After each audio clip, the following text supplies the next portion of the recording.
Okay, welcome everybody to our webinar, Star Manning Democracy, How Americans Find Common Ground on Hard Issues. This is another in our series of webinars highlighting educational and civic challenges that inspired FAIR's American Experience curriculum and celebrates America's upcoming 250th birthday, the semi-quincentennial. I'm Angel Eduardo. I'm FAIR Board President, and I'm delighted to host this conversation about better ways to engage with those with whom we disagree.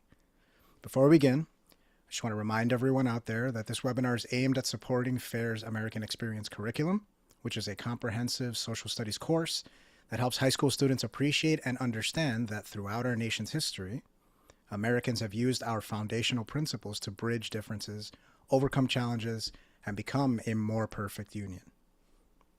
FAIR is also running a 250 for 250 donation campaign in celebration.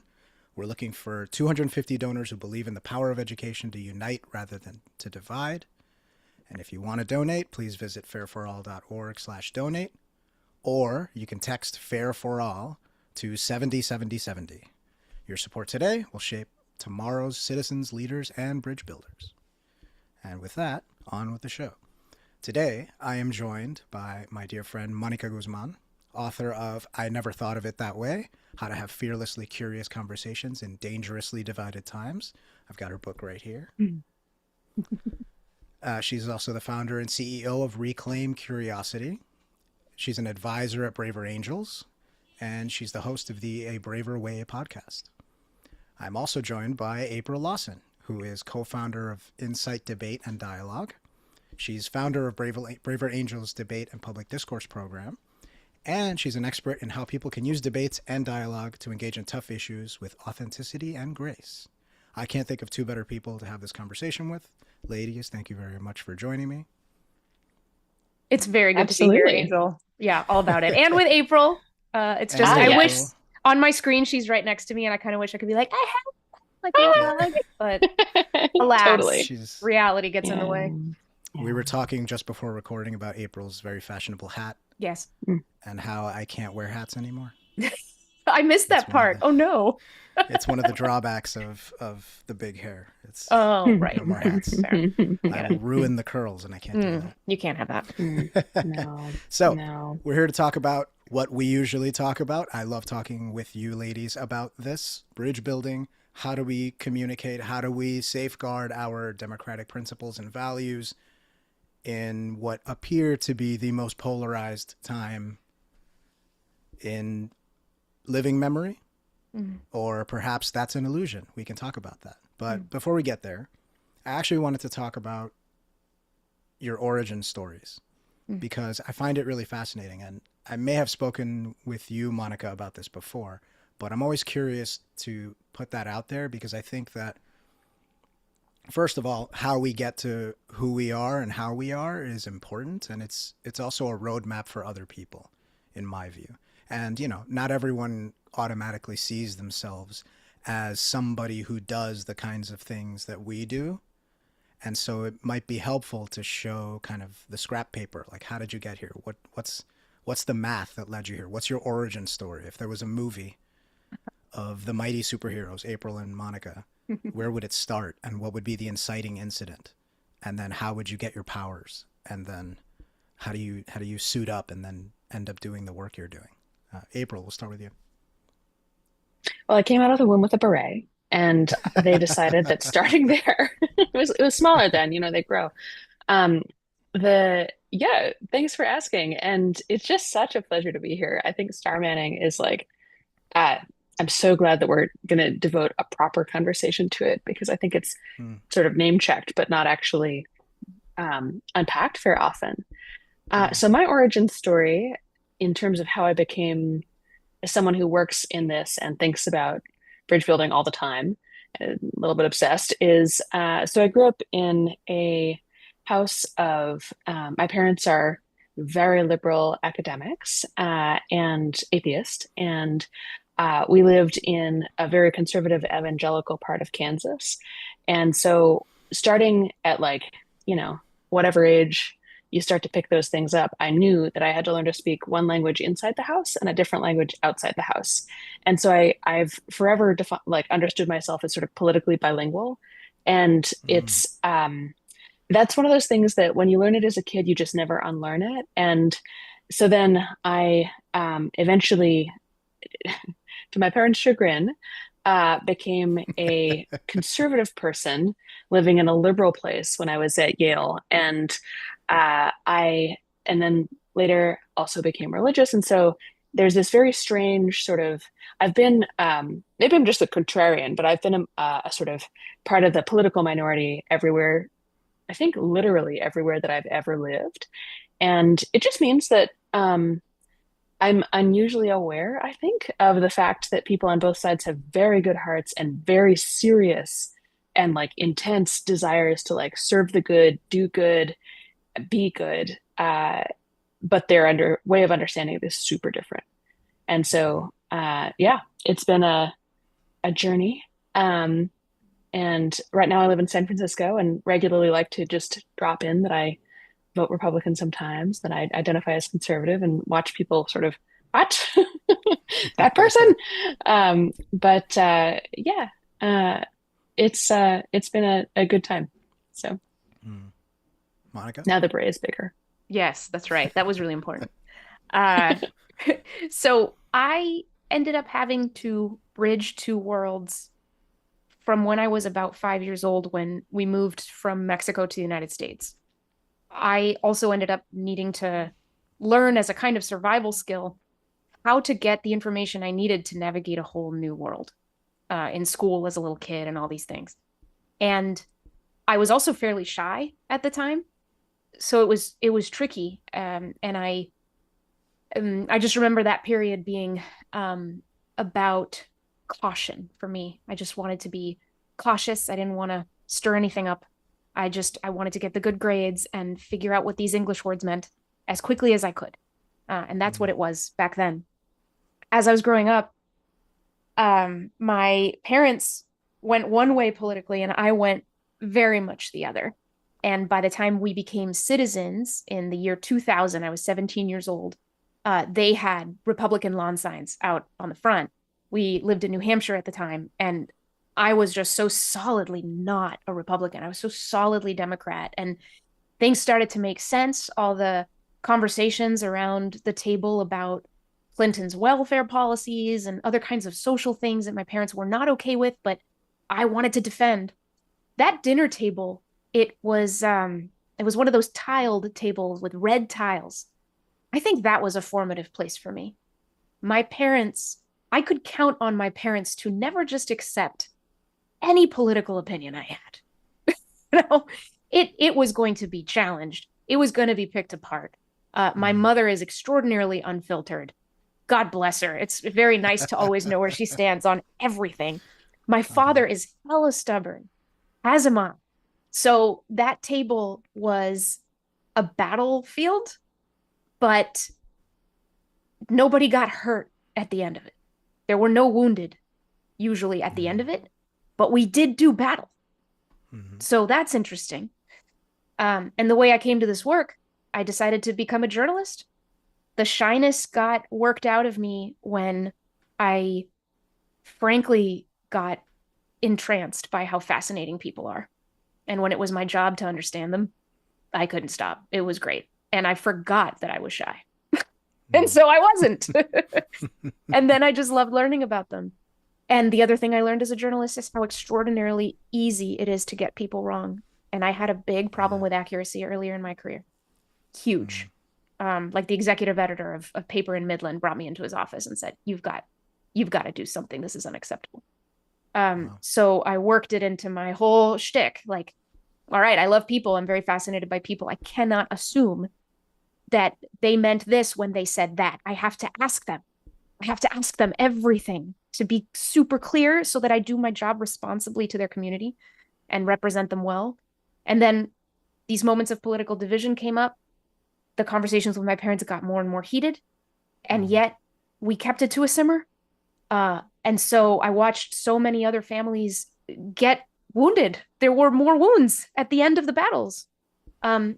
And you know, the kind of fatality that happens when people just decide to break the bridge and be done with it all. And I thought, I know that there are tools because I think we've found some of them, and I want to figure out what they are, and I want to make them easier for people to find. So that's been the work. Wow. It's fascinating. That's why I love asking this question, because there's so many parallels to the ways that we end up. I mean, literally, April, the minute you said that you realized you had to speak a different language at home and a different language outside, I literally had to do that, right? Because I grew up in an immigrant household. It was, I like to say, an authoritarian country. And and because of that, Monica, I completely relate with what you're saying. Like, anything that I said, I needed to be really, really good at communicating it. Yeah. Because it was inches away from a slap in the face. You know what I mean? And like a shut up because I said so. Like, I had to get it in there before shut up because I said so. Right. So I had to learn to be very precise and very concise. And I also had to learn how to mediate a lot. I'm the eldest of four. You know, my parents would argue a lot. I had to figure out how to be the bridge between them and try to keep the house from falling. Right. At least that was my perspective as a kid. And then outside, the world was just different, right? I grew up in, well, for 7 years or so, I grew up in the Washington Heights neighborhood of New York City in Manhattan, Upper Manhattan. Very Dominican, very Spanish speaking. You can go your whole life without learning English there if you speak Spanish. But then I moved across the river to New Jersey, and it's a completely different experience. It's multicultural, 70% Korean, right? Tons of people. The kid across the street from me was Indian, and so there's a blue elephant on his wall, and I'm like, what the hell is that, right? It was a complete culture shock for me. And I had to realize, oh, you're coming from a completely different context. And I couldn't have articulated it that way, but that was the wave I was surfing, right? And so from a very early age, I just understood, oh, there's stuff that people don't know that I know, and there's stuff that I don't know that people know, and there's no way for me to get there and figure that out unless I talk to them and pay attention and observe, right? And then there's also just the aspect of me that is just itching to communicate, right? I'm an artist. I love creating. I love expressing myself, and I love getting that feedback. I love, playing a song and seeing how it affects people. And my dream in life is to create something that affects someone else the way that the work of other people affected me. That's my, I want to complete that cycle. So I just have this compulsion to communicate. And because of the compulsion to communicate, I also have this kind of anxious aversion to miscommunication. So when I see it, I can't help but want to step in and go, whoa, you're completely missing the point. You're not hearing what this person's saying. And I get right into mediator mode. And it's just amazing how we all have these origin stories, these moments, these life circumstances that flip that switch for us. And I think something we should keep in mind as we go through this conversation is how we can trigger that for other people, because it's very hard for you to not know you're wet, right? Mm-hmm. Until something like that happens, some kind of culture shock, some kind of division, some kind of you're a vampire who walks in the daytime kind of circumstance, right? And I want us to think about how we can trigger that for people, and ways that we can manufacture that. And Monica, I know you talk about that a lot. Putting yourself in different contexts that force you to observe things that you're feeling unfamiliar. But before we get there, this is called Star Manning Democracy. So for those of you who don't know, I guess we should quickly break down what Star Manning is. It's inspired by the David Bowie song Starman, but the coinage is new, but the approach itself is as old as humans, right? I mean, it's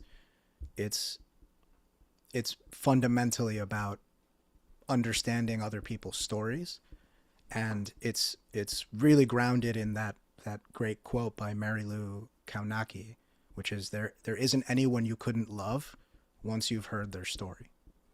And that, I've noticed, is very grating for people. The minute that they hear that, they can think of a bunch of people who they're like, I don't care what that person's story is, right? But you're not digging deep enough into the story. But to get more technical, it's easier to do it in a Three Little Pigs fashion. So straw manning is the polar opposite, right? To straw man is to caricature and misrepresent somebody's argument or idea, to turn it into a caricature, make it easier to tear down, like a straw person, right? You can beat up a straw person, it's never going to punch you back, right? So, people who are for abortion are murderers. People who are against abortion are, they want to control women's bodies and enslave them, right? Those are straw men, right? Because the people who hold these perspectives don't view themselves or their arguments that way. That's not how they would characterize what they believe and why they believe it. So it's just a way of shutting conversation down, whether you do it intentionally or not. It shuts conversation down. It's dishonest when you do it on purpose, right? It's distorting whether you do it on purpose or not. And it's also dehumanizing, because who would hold such a ridiculous, obviously bad idea, right? So that's the circumstance. And what you should do instead is what's called steel manning, which is the opposite. It's dealing with the strongest possible version of the person's argument, right? So people who are for abortion care very much about women's bodily autonomy. People who are against it care very much about the life of the unborn, right? Those are the steel men positions. Those are the actual arguments, or the strongest way you can approach the argument. And you get bonus points if you can articulate someone's argument better than they did, in the sense where you get a reaction from them like, you know what, yes, that's better than how I said it. Because now you're really on the right track. You're assuring them that you're listening and actually wanting to engage with what they really think. And you're also ensuring for yourself that you're not wasting your time on a caricature. Unfortunately, as we can all probably attest for ourselves, steel manning doesn't happen very often. My theory on that is because we're not just straw manning one another's arguments, we're straw manning one another. We are making monsters of people who disagree with us. We think they're not just wrong, they are hopelessly stupid or evil and malicious.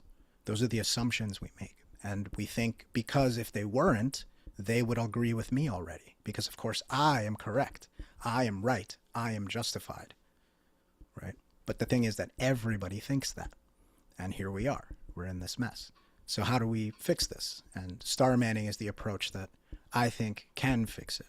And it is to engage with not just the strongest and most charitable version of your opponent's argument, but also the strongest and most charitable version of your opponent.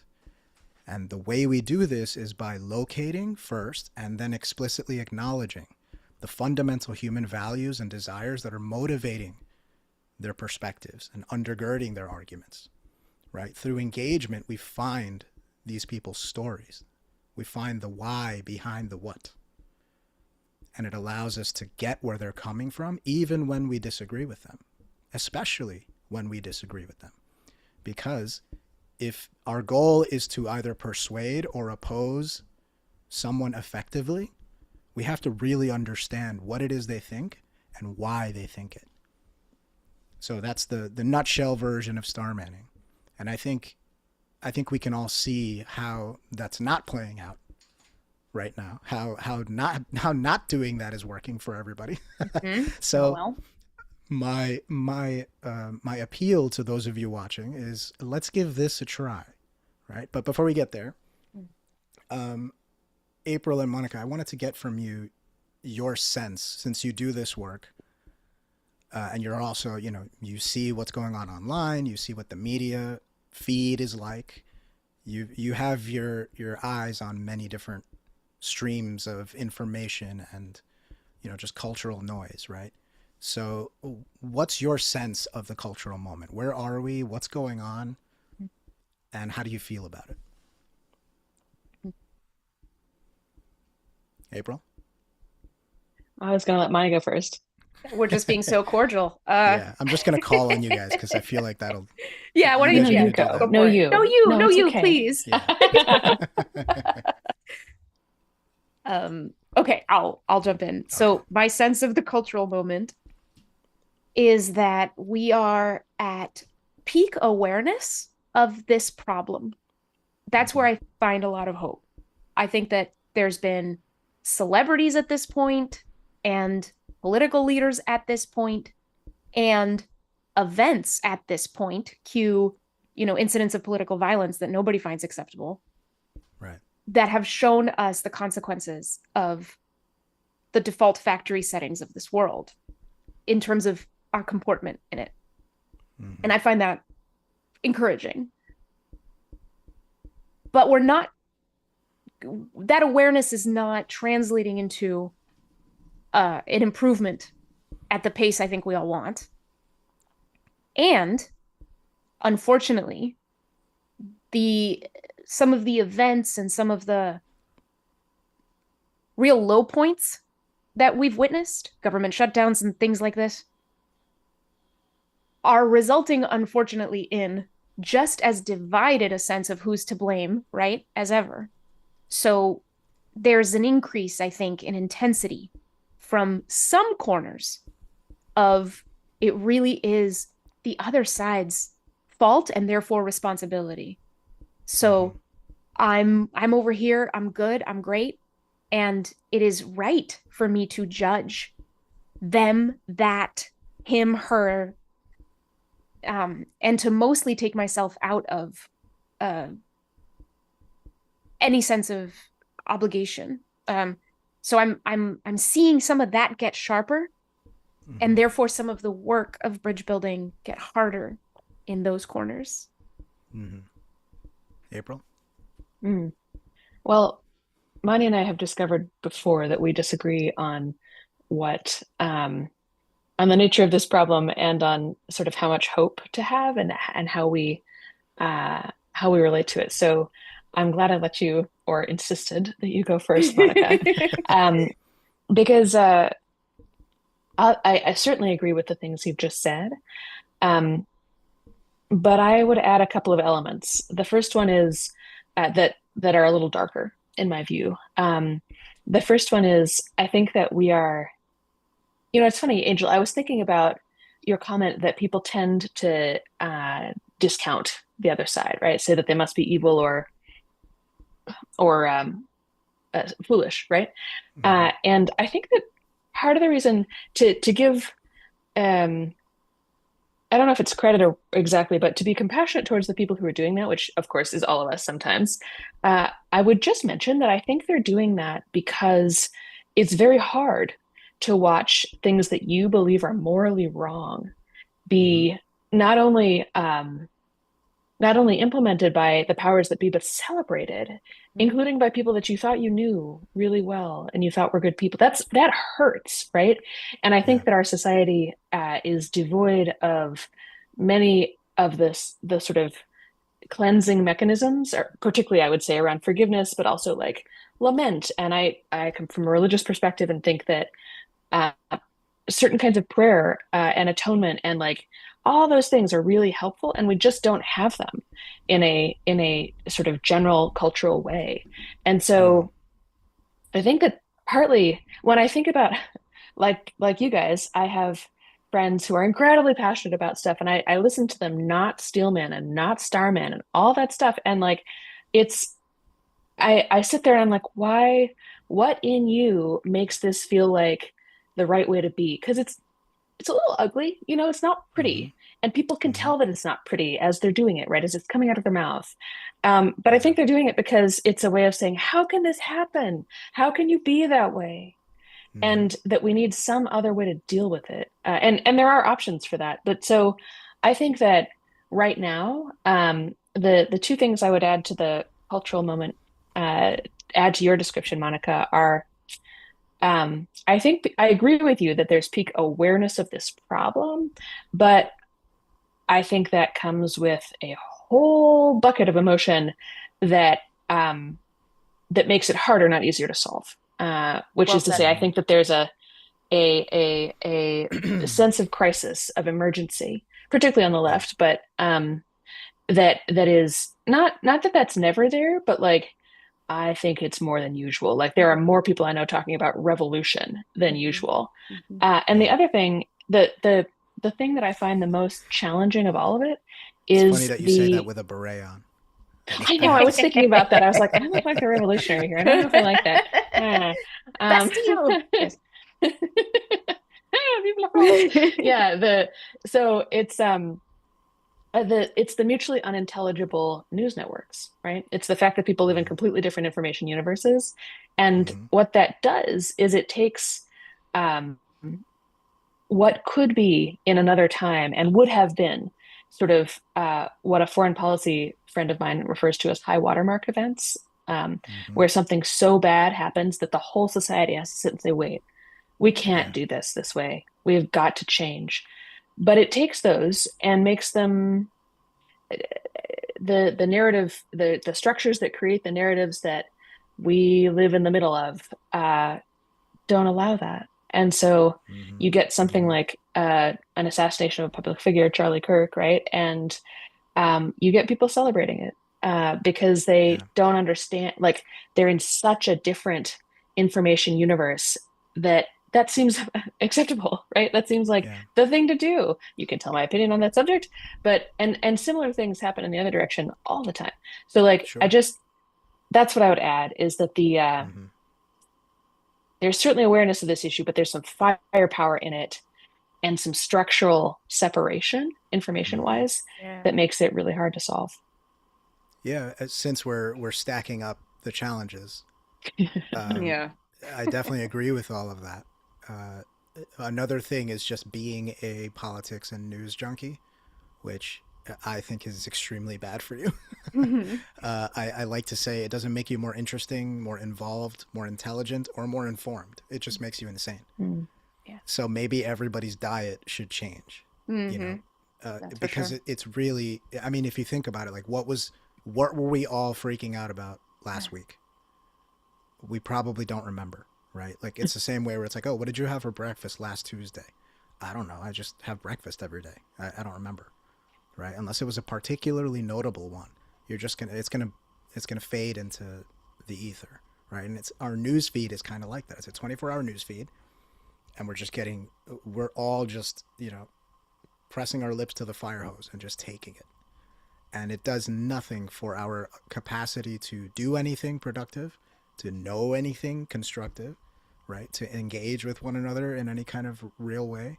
It just makes a mess, right? But another challenge is the incentive structures are not aligned towards the kinds of things that we want, right? The three of us. The incentives are, we want you to be obsessively scrolling and clicking because that makes us money, right? And you know, so there's a great line, you know, anytime you're angry on the internet, somebody is getting rich. And that's a good thing to remember. I like that. Right? That's great. But getting back to April, your point about the emotion thing, I immediately thought of a couple of quotes from James Baldwin that I refer to a lot. And one of them is, once people know what they, I imagine that one of the reasons that people cling to their hatred so stubbornly is that they sense once the hate is gone, they will have to deal with pain. And I think that's not just an explanation, right? It's not an excuse for anything, but it is an explanation, but it's not just that, in my view. It's also a tool that I use, and I think everyone can use. Whenever I get someone spitting venom at me or behaving in a way that, you know, you were describing, which is just like, you know, this is almost incomprehensibly hostile. And like, how could these words be coming out of your mouth? How could this sentiment be just like, you know, coming out through your pores? It's so viscerally antagonistic, right? It's so inhuman. I immediately flip that switch and I just go, oh, where's the pain here? Exactly. And I can see it. Yeah. I've never not been able to see it. Now, you can say I'm projecting, but I've always been able to see, oh, this is like a cornered animal. This is like a cornered, wounded animal. Yep. And of course they're baring their teeth, and of course they're hissing. Yep. And of course they're, you know, their hair is standing up and stuff. Of course. Yep. Because look where we are. Look what's going on. There's a deep-seated pain and fear here. And you know, another thing that I would love for you guys to react to is the notion, April, you mentioned about how deep the emotions go, how emotional all of this is, right? And in the past, I used to be accused of being a robot, right? Because once I would get into like a debate when I was about to get into an argument about something, I would get extremely clinically dispassionate. And I would just focus on the point, and all I care about is the point, and I'm not worried about your feelings, and I'm not worried about my feelings. I'm just attacking this thing, right? And I always thought, like, emotions get in the way. You have to push those aside so that you can get to the truth, so you can get to reality, right? And of course, there's some utility. Yes. There's some utility in that, right? But I realized that I was fighting a tide when it came to that, right? And the tide always wins. It's going to come back. Every time it comes back in. I could punch the ocean all I want. I'm not going to win. And I realized, if I roll with the emotion, if I see where the emotion's coming from and I ride with it, then I can actually get to the point much more easily and more profoundly. And that shift is what led me here, honestly, is recognizing that shift actually flipped me from being an asshole to someone who's actually effective at persuading people, or at least understanding where they're coming from, and then changing my own mind. Right. Yeah. So I'm curious if you guys have had that same, or if you're just more enlightened than I am. Oh, no. I think you're absolutely right. And I think of Star Trek because that's who I am. If the whole world were Vulcan, and for those not informed, in Star Trek, the Vulcan alien species has no emotions. They train themselves to suppress their emotions. Spock. Because they believe, like Spock, that logic it has to be the prime virtue. And so the entire culture has embraced that. The entire species has embraced that. Yep. If we were all Vulcan and did that all the time, then maybe it would be true to say that when we argue about something politically tense and we react to somebody else's argument, it is entirely based on the substance of what they've said. On Earth, with human beings, I would go as far as to say that when someone gets reactive during some political disagreement, when really, really tough issues, it's almost never got to do with the substance of the argument. It has to do with how they relate to the issue and how they relate to the idea of somebody opposing those ideas, what path they've walked, what values are embedded in this for them, and where those values show up over the rest of their lives, the experiences they've had, the kind of pain they've gone through, the degree to which they identify with people they feel are at risk, the degree to which they feel they are at risk. None of those things that make us reactive have to do with a clinical intellectual engagement with a difficult subject, but actually our relationship to that subject and who we are as human beings showing up to that subject. So in other words, like you said, Angel, if we come into those things wanting only to operate on the level of the rational and intellectual, then we have no tools for reactivity. And we have and for its opposite, which is calibration. Like my favorite conversations are the ones where it's been a couple hours. Those are rare, right? But boy, you're now so locked into another person that you're with, or the group of people you're with, that like everything you say is flowing from this true place. And it's like you've become some kind of collective organism for a night. That's amazing. And it's, I'm not saying let's all get there all the time, but I think we can do that in small bits all the time. April, thoughts? I agree. I mean, I love what you just said, Monty. That's what I live for. I think that's true for you too. Probably you too, Angel. Although I've had fewer of those moments thus far in my life with you, and so would like to. I don't know you quite as well yet. Hope to have more of them. I think that this idea around logic is interesting because one of the things that is happening in our political culture right now is that Hannah Arendt has I read an essay of hers years ago that has this phrase that I'm not going to quote exactly right, but the concept is that as a society, you can construct a logic, like a logical world, that only allows for some people's truths and not other people's truths. And that when that happens, the people whose truths are left out, they have no recourse inside the system, so they start going outside the system, right? And I think that somehow I think that one of the ways in which elite has become disconnected from everyone else, and just people have become disconnected from one another, is that we have these logics and other people's stories can't fit.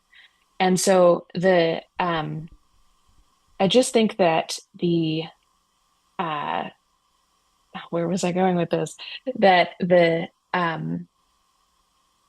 what we see, simply that in our political culture, we've started seeing a lot of, and I think this is on both sides, but I'll speak to my own side for the moment. A lot of Republican expression is emotionally true and factually false in some cases. But and that's part of why the left, with their rigorous, like, science-based, no, the CDC said something different, like, they like go nuts, which of course is a benefit to the politicians on the right. But I think that there are emotional, that it's like, perhaps the internet has made us all this way, but there are emotional truths that are getting expressed in whatever words are available. Yeah, and so definitely. The only way that people are going to be able to listen to each other and, like, get it at all is if they listen for the emotional truth you're talking about, Angel.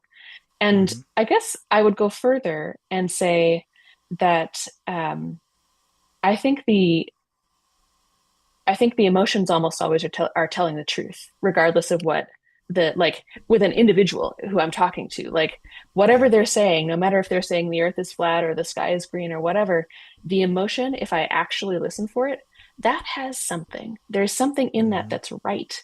And I say that partly because I want to be careful not to say, well, I mean, people just get so emotional and we have to listen for, like, what was their childhood trauma, because that's really what they're talking about. Only because, I mean, I know that that's present when I talk about my politics. Like, it's not that it's ever not there, but I want to be careful not to be reductive about that and say, well, you're just being emotional, because I've heard people on both sides of the aisle say, gosh, I know the other side has really strong feelings. I wish they could just be logical. No.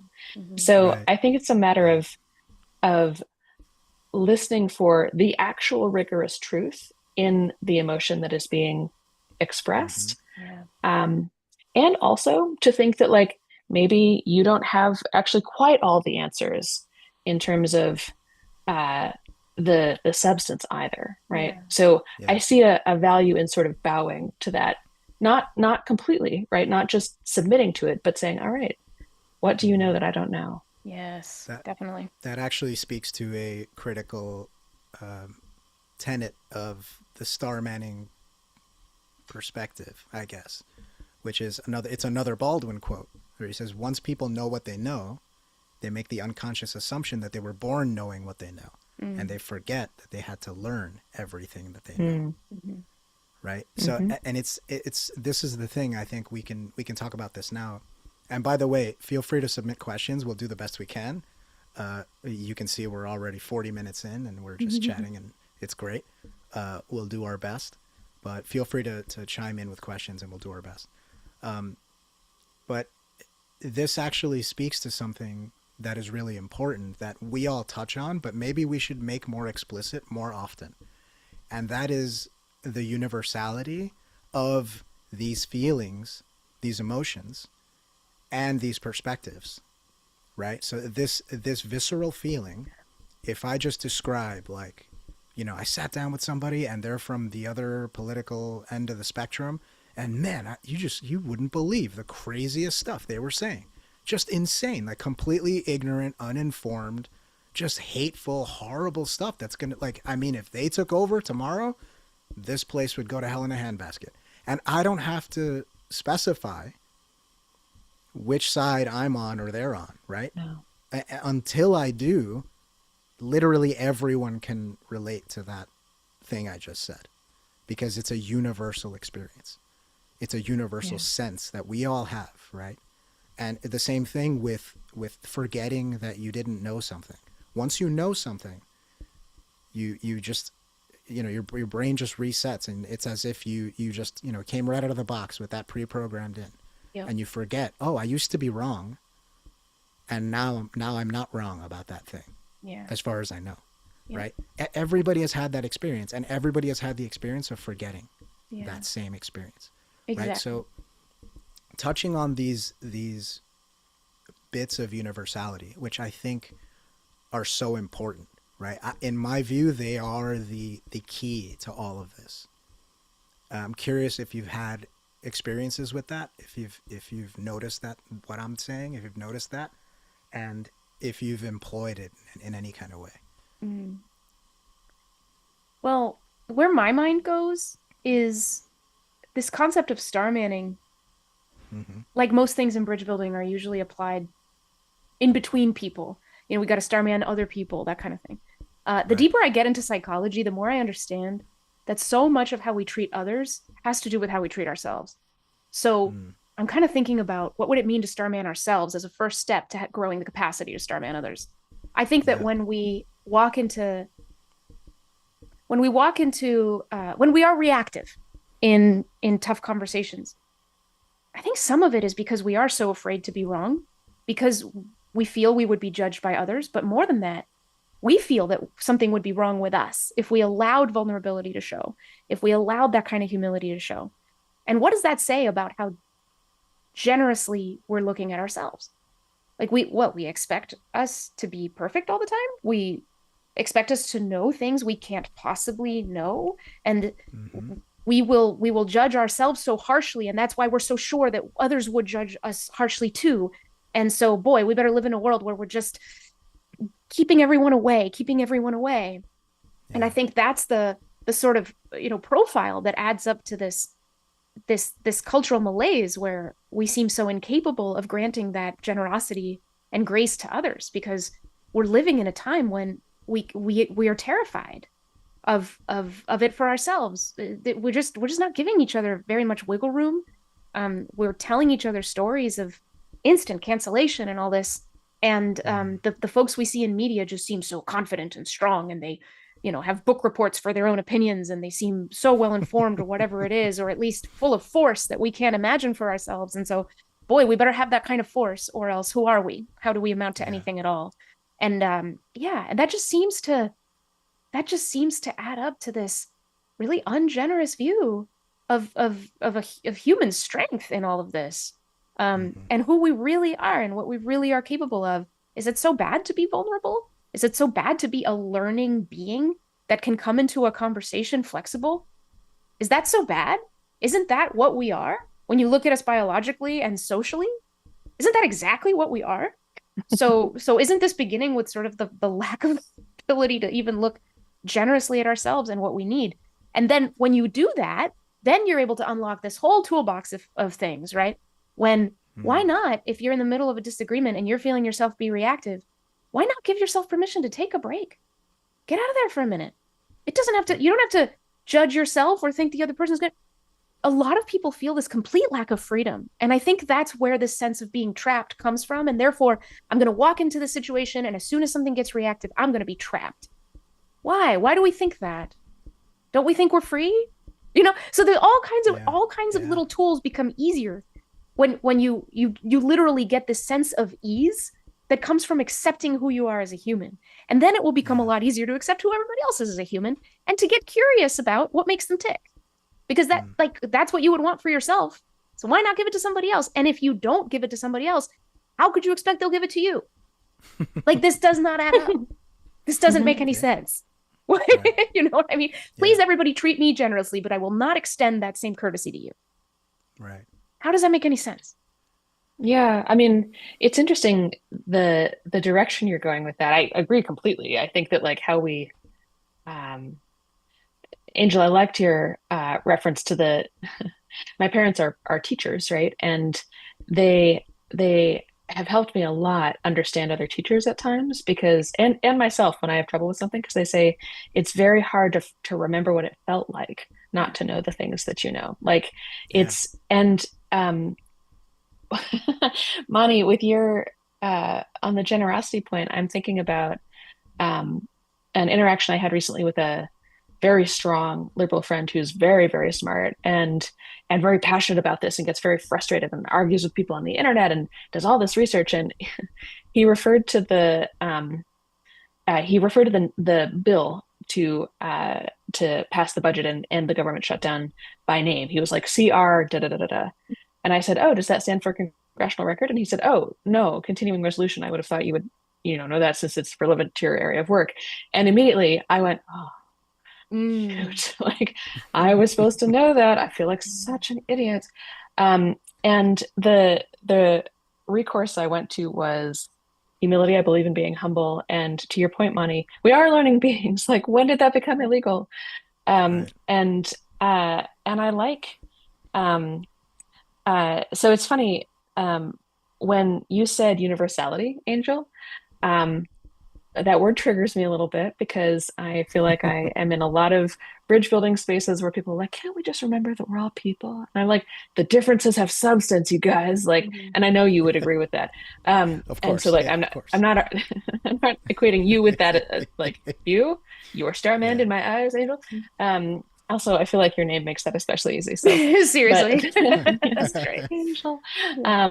But when I think about universals, or when I think about like real interactions with real people, yeah, it is universal stuff. They also have a cat. They also like Exactly. are so sick of their job and their boss, right? Like, and when I think about my friend who said the thing about like, oh, I would have thought you'd know that. I uh, I then ask myself, what is he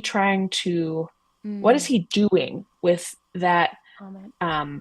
Like way of being, or it's not, and he didn't mean to offend me. He, I think, has a lot of respect for me. I'm not actually worried in this case, but like, I think when I think about him and most people when they're arguing vociferously, that word, maybe they're also hungry, I don't know, but what they're doing is it's about powerlessness and futility and asserting some control over this chaos that we all feel like we're swimming in. And it's very disorienting. The world is very disorienting right now. And so, particularly just all the technological changes. And so if I can be right, if I can know this and at least hold this and be like, well, I was right about that. Like that gives me I don't know, it feels like I can feel safer or something for a time, feel justified. Right. And I relate to that sense of futility. This is part of, again, why, and I don't mean to be obnoxious, but why I come back to prayer, because like if there's I feel like there's a lot of energy that people put into politics that really is aiming at like, can't the world be a better place? Like, do we have to watch these tragedies over and over, right? Whatever the tragedies are, people define them differently.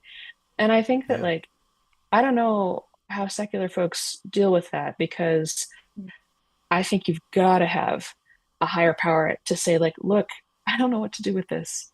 Can I give it to you? And yeah, so I think that you're right about universals, and that one of those is the sensation of futility and trying to assert some semblance of sense in the world. And when you do that, then other people are bound to disappoint you. You know, you need that control and that intense research and that intense appearance of knowledge and control. But then when other people disagree with you, it becomes that much more of a threat to you. Or they disagree in a way that you didn't expect. Oh my gosh, you know, then the world is even more chaotic, and you become more reactive against that. You see it as a rebellion instead of they're just being them. But now you need things to fit into certain places for the world to add up and make sense, and for you to know your role in it. And so I think that's also part of this cultural moment, is there's so much turbulence that nobody's got a grip on it. And it's a very uncomfortable place to be when you just can't find the narratives. And so we take that out on each other in different ways. Exactly. Yeah. Well, really what it is that it's been fed to you. You have been convinced through decades of inculcation that you're supposed to be able to get a grip on it. Right. Right. One of the most helpful things that I ever heard was a mother telling her daughter this piece of advice, and I read it in a book, and where the daughter wrote this book and said like, this was a really profound moment for me, and I had a profound moment reading about her profound moment. And that piece of advice is, listen, nobody has it figured out. Everyone is pretending. Yeah. You think that you're the only one that's pretending because you're the only one who knows what's inside your own head. Right. And you see everybody else and you think, no, like, you know, their curated lives that I see on Instagram, that's real. Yeah. But my curated life that I post on Instagram, that's a fakery. And I know because I see all the pictures that I don't share. And I see all the moments that are not glamorous, right? And everyone is just scrambling to pretend to act as though they've figured it out because they're terrified they're the only one who hasn't gotten it figured out. And when you realize, oh, nobody has it figured out. Everyone is just trying their best to navigate this craziness, and you're just doing the best you can. And if you really look, you can see the stitching in other people's facades, right? Then you go, oh, it's okay. Everything's okay. We're all off the hook. Right? It's very freeing. In that sense, right? It's not to say that there aren't real problems and all that kind of stuff, right? That's not what I'm saying here. No. But the sense that unease that you have is fine. It doesn't mean you've screwed up. It doesn't mean the world is going to collapse around you just because you haven't figured out the secret formula that everyone else seems to have. Nobody has it. You know? Have you seen Frozen 2, Angel? I haven't. Really good on these points. Well, clearly Monty has. Yes. There's a song in there by the Snowman. And I just love movies that are for kids, but also have like little Easter eggs in them for adults. And what he says is like, the refrain is like, I can't wait to be older because when I'm older, when I'm a grown up, absolutely everything makes sense. And it's hilarious, right? Because like, oh boy, nope, it's the story of my life. It's the story of my life. In elementary school, I thought, okay, middle school is when everybody shapes up. Yeah. High school, okay. High school is when, okay, college, okay, after college. It's 13th grade forever. And now I'm just like, all right, it just is what it is. High school never ends is the truest statement that has ever been uttered. Exactly. In human history. High school never ends. You know? But see, there's another thing that I wanted to touch on here before we run completely out of time. And that is, you know, Monty, you mentioned Star Trek. April, you just mentioned Frozen. I could mention tons of things that I've been restraining myself from mentioning.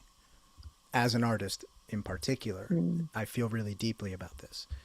The universality is never more present than in these things, these creations, right? So when you were mentioning, like, I don't know how secular people do it. I'm a secular angel. And my message is it's all around you all the time. You know, it's the movies that make us laugh, that make us cry, the movies that move us and inspire us, the songs that make us move, the songs that we feel an intense connection to because they transport us to another time and place.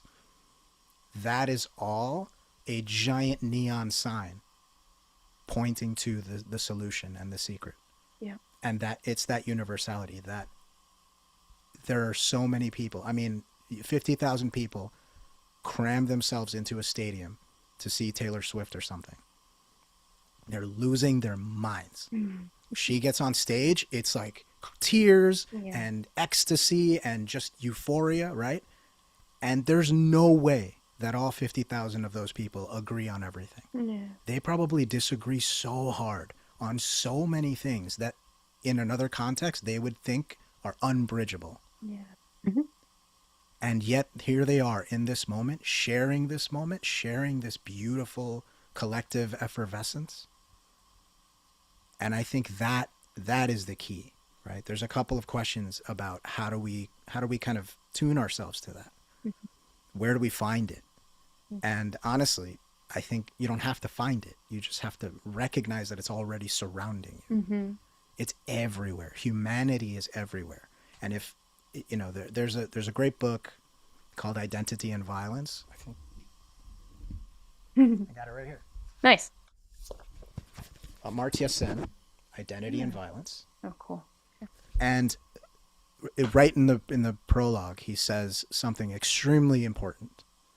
The hope of harmony in the world lies to a great extent. I'm definitely reading this. I'm not some genius who memorized.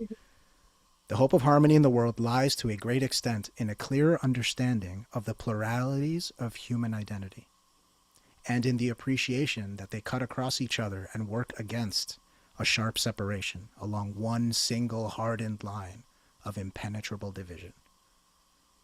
So it's wordy, but another way of saying it is that all of us are concentric circles with everyone else. We don't share this, but we definitely share this or that or this or that.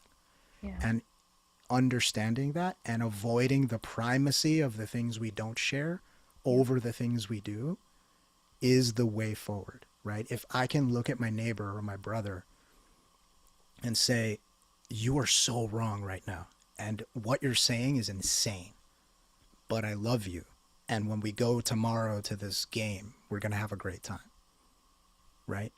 That possibility is crucial to the Star Manning perspective.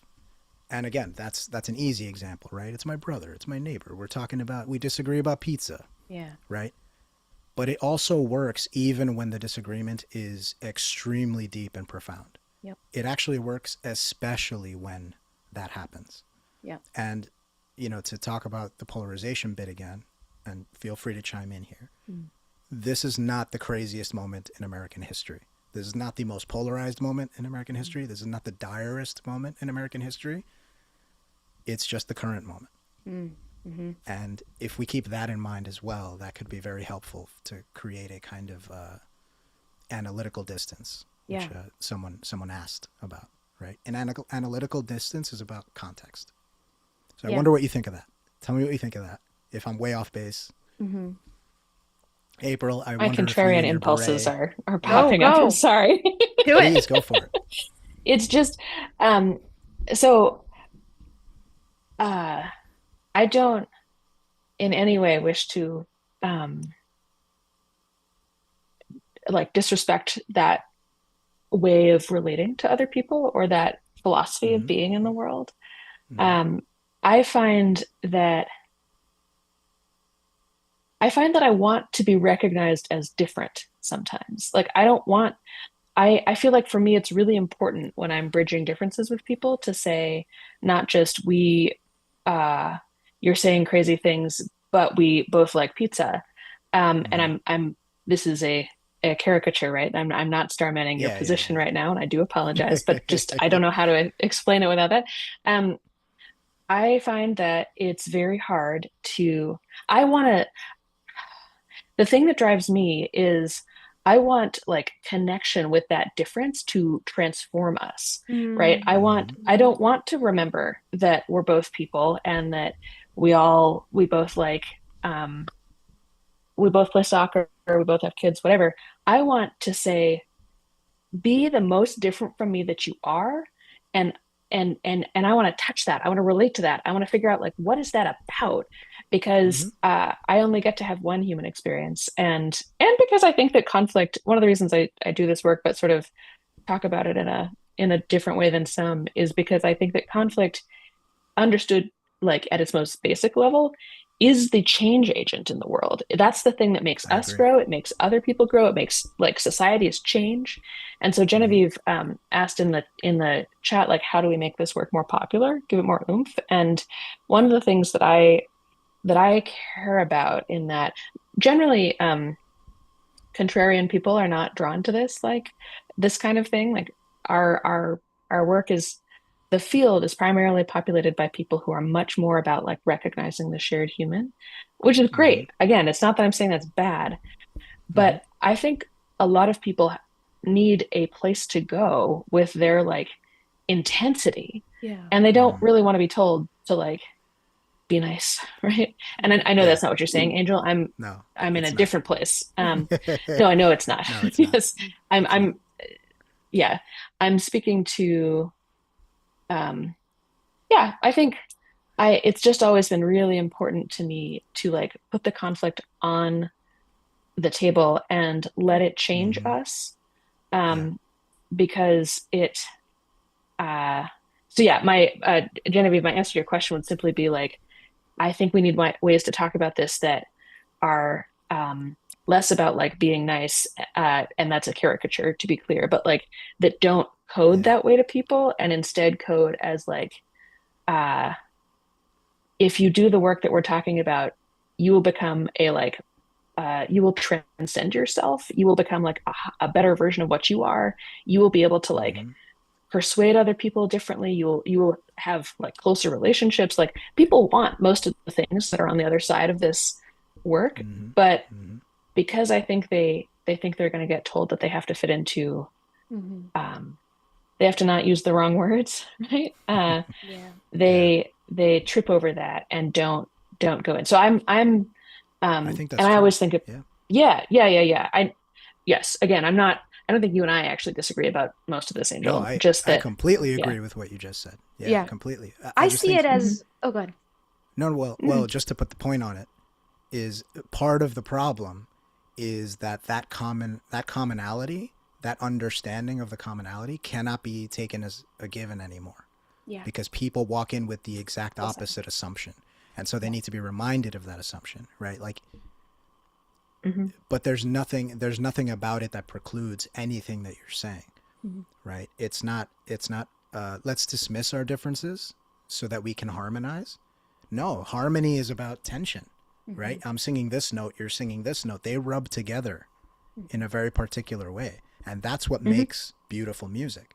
A violin is metal strings stretched across wood that's been chopped up and forced into this unnatural shape. Strange shape, and a bow has to strike those strings to create vibrations, right? It's violent. It's tension. That's what makes music. That's the only way to get music. If those strings are slack, you don't get anything. Yeah. If there's no attack with the bow, you get nothing. You need that tension, right? But the instrument has to have the shape that it has. There has to be a settled place, right? I don't think you can have either of these poles on their own, right? So to take the caricature of be nice, harmonize with everyone, and in every situation, just put your real differences in the back seat and hope you get to them. Okay, well, obviously that doesn't work. But the opposite situation is also sometimes very alive in people, where I'm just going to focus on the differences so much without anything checking it that over time, that sense of difference becomes a sense of hatred and of distance, a chasm so big that I want nothing to do with that person or people like them or people who think that. And so I think bridge builders often go to the nice piece because we know that relatability is what gets people to get close enough to see each other at all in the first place across difference. And I think that's true. I just think that's true. But that's not the end of the work. You put it so well, April, that we have to, I want our differences to transform us. I want connection with that difference to transform us. People are not going to get close enough to connect if they think the other is evil. That's just never going to happen. So you have to get that done first, right? And then you can get to that beautiful other thing. And by the way, everybody's in a different place here. You know, I don't think, like, when you go person by person, I don't know that there's a single person who, I don't know, hates the other side of some divide universally on every measure. That's usually not true. I mean, we're caricaturing a lot here. More often than not, it's like, on this issue, oh my God, it's great. Like, we can chat and I can celebrate the differences. It's just here I get really reactive for whatever reason. And I would rather talk about this issue with people who agree with me, because something feels very threatening about not doing that. I think the work there, it can often be done like within the self, if you even want to get to that point where you can have your difference transform someone who's not like you. But that, I think, is the key incentive, is like most of the time when somebody cares so much about their position on an issue that they feel so threatened by somebody who disagrees with them, all they want in the world is to have those other people think more like them. And the only way to do that effectively is to get close enough to the other person, get connected, get calibrated, so that you can start to see the world the way the other person sees it for little glimpses here and there. So that's the incentive, is like, even for the person who cares the most about this issue and feels the most threatened, I would tell them, if you want that to be purposeful and you want your way to see the world to be effective and like activating in the world, then you might want to reserve some of your energy for this really courageous work of connecting with your opponent. Because otherwise, you're going to be fighting projections and ghosts. You're going to be liking a lot of social media posts that do nothing and entrench people in hatreds and separations. And it may look like you're persuading someone when there's a mic drop moment on social media, but you're persuading absolutely nobody at all. So you can be caught in that trap if you would like. But I am telling you, and I know Angel agrees with me utterly, that's a complete, that's so much BS that's going on right now and consuming people's attention and hearts and minds. It's so much BS. So anyway, I took a whole tour there. But, no, it's okay. but Can April, I just... I feel like you have something locked and loaded, so. I do. It's just, I want to, I don't have a full answer here, but I want to push back on that just a little bit, Moni, in that you love stories that are close to the ground. So do I. That's because they are never as simple as anyone's position, right?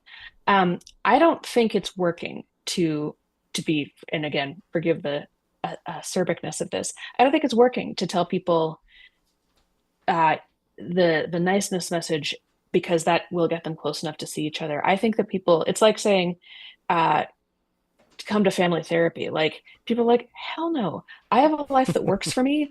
I want to stay over here. That's fair. I don't, and so I would, I don't have like, again, a perfect answer here, but like one of the reasons that I've always loved models of debate is that when people show up to a debate, all they have to want is to argue. They just have to want to assert their view. They don't have to want to listen. And so then it's about, can we create a space where functionally they do listen?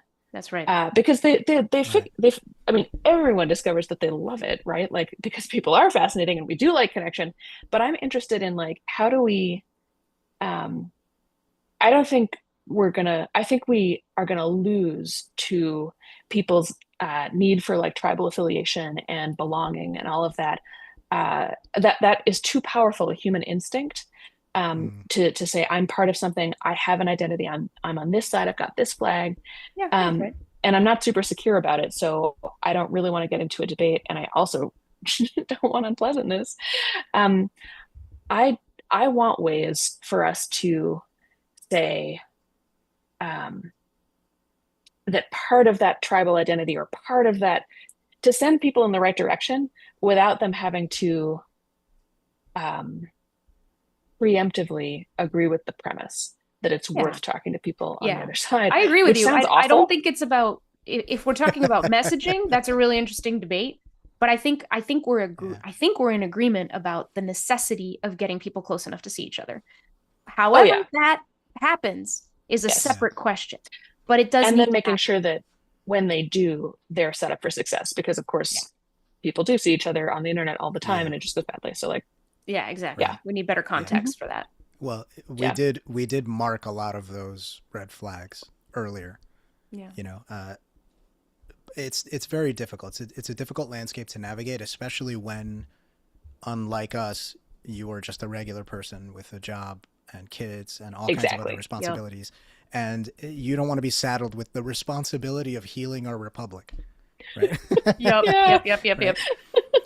So it's completely understandable, but I think this is something that comes up a lot when I mention Daryl Davis, for example, who everyone interested in and affiliated with FAIR is aware of Daryl Davis, but he through conversation converted I think more than 200 Klansmen.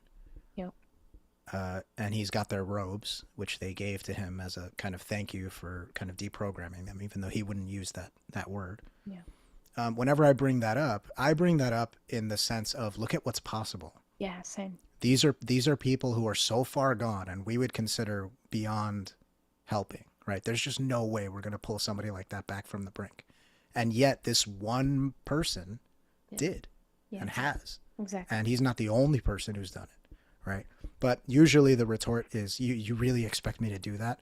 And I can feel that they're thinking, dude, I have a mortgage. I've got 3 kids, right? My car just broke down last week. And you want me to talk to Klansmen? Like, that's crazy, right? And the answer is no, that's not what I'm saying. What I'm saying is, look at what's possible and then see what you can do within your own capacity, right? If it's just like, hey, there's that neighbor who put that sign up on his lawn and I've never talked to him, maybe I should. Yeah.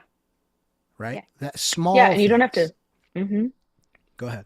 I like that very much. You don't have to talk to them about politics either, right? Yeah. Like That's right. you That's can right. you can just talk to them. My favorite technique of this variety that I've been using recently is I don't usually dislike people enough to need this, but lately I found a couple who I do where like I pray for them every day Mm. because Yeah. it shifts me out of the like angry like how could you be this right into a like I want the best for them. And Mm-hmm. so that's a yeah.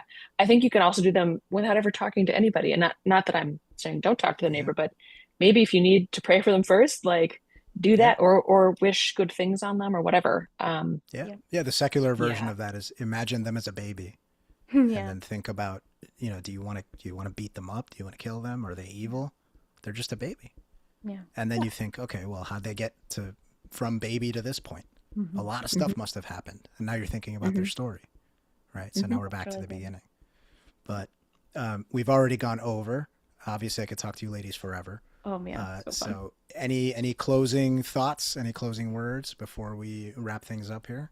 There's a word that maybe you know already, Angel. It was recently Mhm. added to the dictionary. It's the word sonder.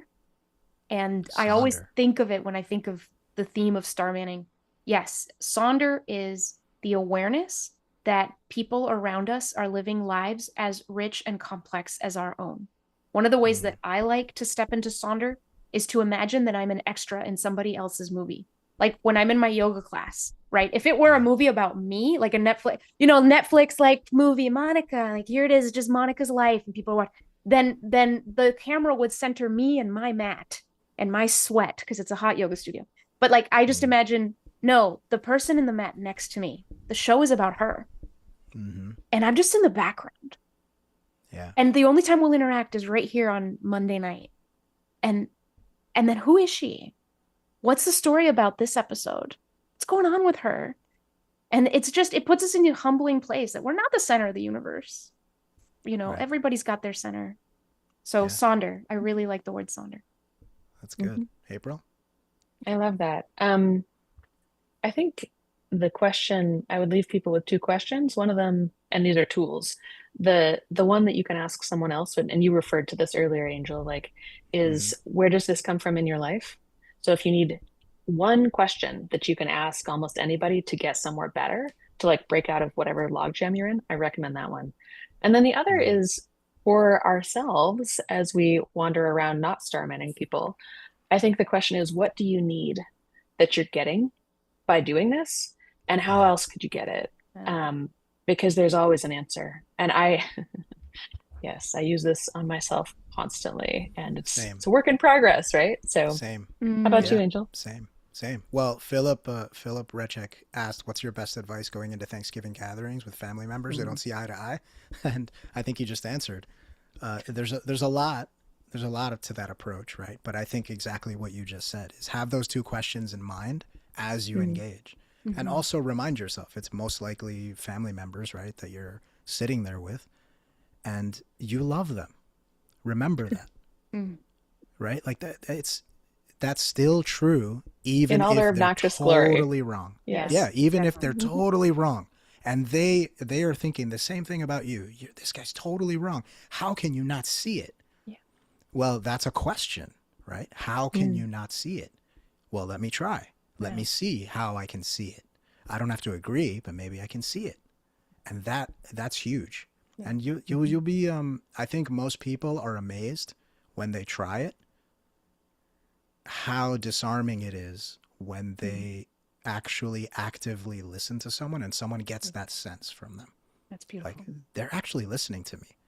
That's really disarming. Yeah. And it's funny that people are surprised by this because when someone really actively listens to them, they know exactly how great that feels. Right? They just forget. But it's all about flipping that perspective. It's the same thing, right? I love being listened to because I feel like, oh, this person cares about the things that are actually going on inside me. Yeah. If you reciprocate that, you'll get that same kind of response. Like, oh, they're actually listening. Yes. And to be frank, that's exactly how Daryl Davis did what he did. These guys are Klansmen, and they're literally like, you're subhuman to me, but you're listening to me. And you know what? That's so valuable that I can overlook the fact that I'm extremely racist towards you. I'm going to enjoy the fact that you seem genuinely curious about what I think and why. That's how powerful that is, you know? That's well said. Wow. So anyway, thank you, April. Thank you, Monica, so much for joining me. We could talk all night. We could. Maybe we'll do it again. Yeah. And thank you all for joining us. For more info on the Star Manning thing, you can go to starmanning.com. I've got a bunch of stuff there for you. I also encourage you to visit fairforall.org to become more involved with FAIR's work. And please consider donating to our organization so that we can keep our bridge building work going, including conversations like this one. So again, to support our work, visit fairforall.org/donate or text FAIR4ALL to 707070. That's 3 70s. Thanks very much for joining us. Take care of yourselves and each other. And remember, I'll leave you with the words of Pauli Murray, which I love very much. When my brothers try to draw a circle to exclude me, I shall draw a larger circle to include them. Where they speak out for the privileges of a puny group, I shall shout for the rights of all mankind.